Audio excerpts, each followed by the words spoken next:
जो इम्पोर्टेंट चीज़ है यहाँ पे इंडिया में बिजनेस करने के लिए जो समझने वाली, यू कांट एक्सपेक्ट कि आप कुछ ऐसा दे रहे हैं जिससे कि उनकी लाइफ बहुत बेटर होती है लेकिन बहुत ज़्यादा चार्ज कर रहे हैं, तो there is a very less possibility कि वो लोग पे करेंगे। इनफैक्ट अगर किसी तरीके से आप उनको ये दिखा सकें कि ये खरीदने से उनका पैसा बच रहा है, कितना बच रहा है, बजाय कि उनको कितना देना पड़ रहा है। आप कह सकते हो कि एक बेसिक माइंडसेट हो गया डिस्काउंट का, कि मेरे को कितना डिस्काउंट मिल रहा है, सेल चल रही है। जैसे अगर आप देखेंगे सेल के टाइम पे सारी जो भी दुकानें होती हैं सब जगह पे पैर रखने की भी जगह नहीं होती है, चाहे वो रेट बढ़ा करके फिर डिस्काउंट दे दें। ऐसा भी बहुत लोग करते हैं कि प्राइस टैग चेंज किया, रेट बढ़ा दिया, फिर उस पर डिस्काउंट बढ़ा दिया।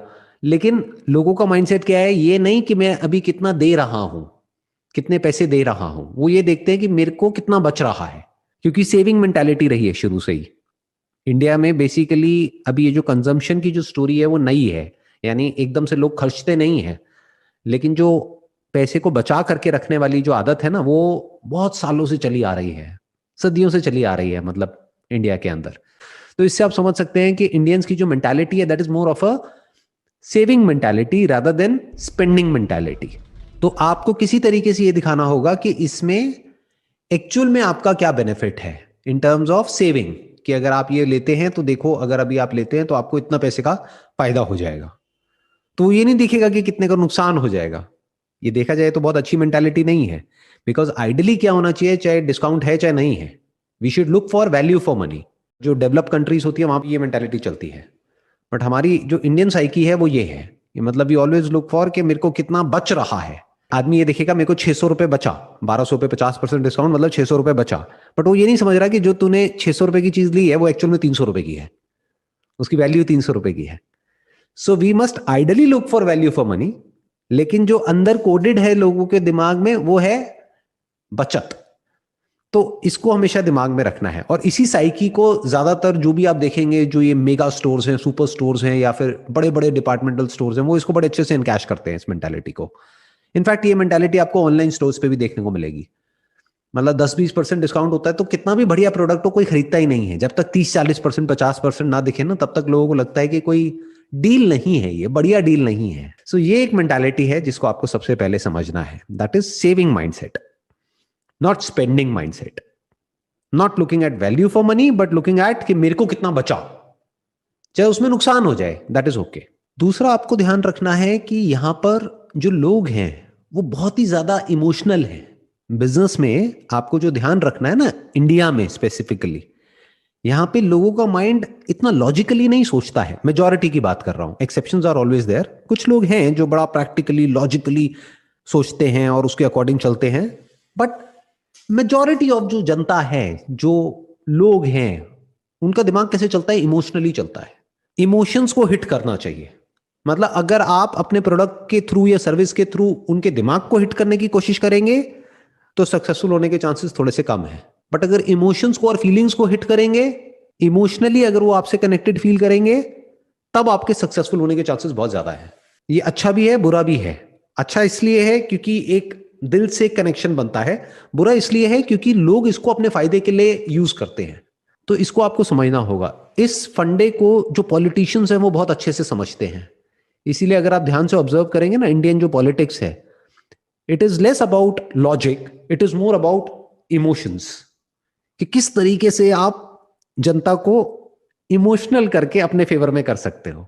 अगर लॉजिकली उनको क्वेश्चन किया जाए एक एक करके पॉइंट बाय पॉइंट, तो वो वहां पे फेल हो जाएंगे। तो उनको पता है कि लॉजिक को बीच में घुसाना ही नहीं है, सीधा सीधा इमोशंस को हिट करो, काम हो जाएगा। सब यही करते हैं, जितने भी पॉलिटिशियंस हैं सब मंझे हुए हैं।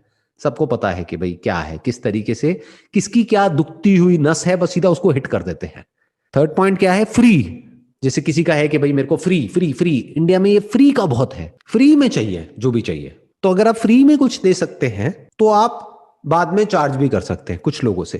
तो ये फ्री का माइंडसेट बहुत ज्यादा है। फ्रीबीज, गिव अवेज, ऑनलाइन भी आप देखेंगे गिव अवेज बहुत चलता है, जबकि पता है कि लाखों लोग हैं उसमें से एक दो को मिलेगा, लेकिन पागल हो जाते हैं लोग गिव अवे का नाम सुनते ही, फ्री का नाम सुनते ही। अच्छा फ्री में मिल रहा है, मतलब बेसिक जो साइकी है वो ये है कि लूट लो किसी तरीके से सामने वाले को। ये जो बिजनेस ओनर है इसको मैं लूट लूं किसी तरीके से। अब ये कहां से आ रहा है ये कहना बड़ा ही मुश्किल है। मे बी एक ऐसा टाइम था आज से कुछ साल पहले जब एक्चुअल में लोगों के पास खाने पीने के लिए पैसे नहीं थे, तब शायद कोई कहीं से गाड़ी आती होगी गवर्नमेंट की और जो राशन मिलता होगा या कुछ खाने का मिलता होगा, जब वो डिस्ट्रीब्यूट होता होगा, तो जब वो मिलता होगा तो लोग इकट्ठे हो जाते होंगे और किसी तरीके से छीना झपटी होती होगी और हाथ में जिसके आ जाता होगा वो बहुत अच्छा फील करता होगा, क्योंकि इंडिया में लोगों ने भुखमरी बहुत देखी है। We are still a developing economy, we are not a developed economy. तो हो सकता है इस वजह से कहीं ना कहीं हमारे अंदर ये लूट का माइंडसेट है कि किसी तरीके से लूट लो, किसी तरीके से फ्री में मिल जाए मुझे, बस सामने वाले का नुकसान होता है हो जाए, मेरे को उससे फर्क नहीं पड़ता, मेरा फायदा होना चाहिए। तो इसको बड़े ध्यान से समझना पड़ेगा। ये जो मैंने आपको बताया, ये जो फ्री वाली मेंटालिटी है ना, ये बहुत बड़ी साइकी है। ज्यादातर जो बिजनेसमैन है वो इन चीजों को मैनिपुलेट करते हैं अपने फायदे के लिए, इन चीजों को मैनिपुलेट करते हैं, लोगों को मैनिपुलेट करते हैं कि किसी तरीके से उनका फायदा हो सके। तो अगर आप भी ऐसा ही करते हैं तो वो एक गलत सोच है। बेसिकली क्या करना है, हमने थॉट प्रोसेस को समझ लिया, अब इसी से हमने उन्हीं का फायदा कर दिया, ये थिंकिंग होनी चाहिए।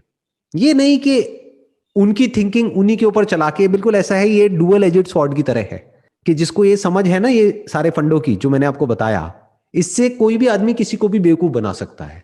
मतलब इंडियन कंज्यूमर जो अपने आप को समझदार समझता है उसको बेवकूफ बनाना बड़ा आसान है अगर ये तीन बातों को आप समझते हैं तो, और बहुत लोग बना रहे हैं। लेकिन अगर आप इन बातों को समझ गए हैं और आप आगे जाकर के बिजनेस करने वाले हैं तो इन्हीं बातों को यूज करके आप उनका फायदा भी कर सकते हो। Sir, so how can we build a great team which is loyal to the business, to the founder, and their vision is aligned with us? मतलब उनका विजन और हमारा विजन एक ही है। अगेन उसके लिए भी आपको जो इंडियंस हैं उनकी साइकी को समझना पड़ेगा। जो यहाँ की साइकी है ना, इंडिया की जो जॉब मार्केट की साइकी है, किसी को भी एक्चुअल में बहुत कम लोग हैं जिनको प्राइवेट जॉब चाहिए, सबको गवर्नमेंट जॉब चाहिए। मतलब मेजॉरिटी ऑफ जो पॉपुलेशन है उनको अगर ऑप्शन मिले, चॉइस मिले कि गवर्नमेंट जॉब है एक तरफ प्राइवेट जॉब है, तो वो क्या चूज करेंगे? सैलरी कम भी होगी तो वो गवर्नमेंट जॉब को चूज कर लेंगे, प्राइवेट जॉब को छोड़ देंगे, कहेंगे प्राइवेट जॉब के धक्के कौन खाएगा, मेरे को तो गवर्नमेंट जॉब मिल जाए कहीं से भी। इसका आइडिया आप इससे लगा सकते हो कि कितना कंपटीशन चल रहा है गवर्नमेंट जॉब्स के लिए। अब इसके पीछे क्या रीजन है, इसके पीछे की क्या साइकी है? सिक्योरिटी। मतलब security is more important than growth, security is more important than money and growth and future scope. तो बेसिक साइकी क्या है लोगों की, जो काम करने आएंगे आपकी कंपनी में या आपके बिजनेस में, जो भी आपके साथ में जुड़ेंगे, उनकी और उनकी फैमिली की बेसिक साइकी क्या है? सिक्योरिटी। तो अगर आप उनको सिक्योरिटी दे सकते हैं, अगर ये आप कॉन्फिडेंस से उनकी आंखों में आंखें डाल करके बोल सकते हैं कि जब तक आप अच्छा काम कर रहे हो तो our company is as secure as a government job, अगर ये नीड उनकी आप पूरी कर सकते हो, and you are not just saying it, you are practically doing it, कि चाहे दुनिया इधर की उधर हो जाए, किसी भी तरीके से उनको अनसेफ फील नहीं होना चाहिए आपकी कंपनी में। दे शुड फील सिक्योर। मतलब अंदर से उनको क्या फीलिंग आनी चाहिए कि ये जॉब ऐसी जॉब है जहां पर कि मैं मरते दम तक रहने वाला हूं। तब वो आपके साथ जब जुड़ेंगे तो अपनी पूरी जान लगा देंगे, क्योंकि उनके माइंड में ये जो स्ट्रेस है ना और ये जो टेंशन है, एंजाइटी है कि कल पता नहीं क्या होगा क्या नहीं होगा, तो डरा करके आप लोगों से इतना काम नहीं करा सकते जितना सिक्योरिटी दे करके फिर काम करा सकते हो। पहले उनको सिक्योर कर दो, फिर उनको इंसेंटिव्स दो कि अच्छा अगर आप ये टारगेट अचीव करोगे तो ये है, ये है तो ये है, ये है तो ये है, लेकिन सिक्योरिटी पूरी है कि आप अगले 20 साल तक भी 30 साल तक भी कहीं नहीं जाते, जब तक ये कंपनी रहेगी आप कहीं नहीं जाते, और ये कंपनी कहीं नहीं जाने वाली क्योंकि मैं बैठा हूं यहां पर। तो आपको ये इतने कॉन्फिडेंस से बोलना पड़ेगा। मतलब they should feel safe and secure, it is as safe as a government job, तो कोई कहीं नहीं जाएगा।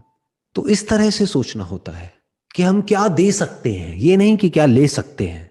ज्यादातर जो एंटरप्रेन्योर्स होते हैं ना, जहां पे एट्रिशन रेट बहुत ज्यादा होता है, यानी लोग आते हैं चले जाते हैं, आते हैं चले जाते हैं, कोई टिकता ही नहीं है, तो टीम कैसे बनेगी? टीम नहीं बनेगी तो एक जैसी विजन कैसे बनेगी, अलाइंड कैसे होगी? वो एम्प्लॉय भी जो आ रहा है, जो यही सोच करके आ रहा है कि मेरे को बस यहां से थोड़ा बहुत एक्सपीरियंस लेना है, उसके बाद में मैं भी निकल जाऊंगा जब वक्त आएगा, तो आप ग्रो कैसे करोगे? आपकी तो कोई फाउंडेशन ही नहीं है ना।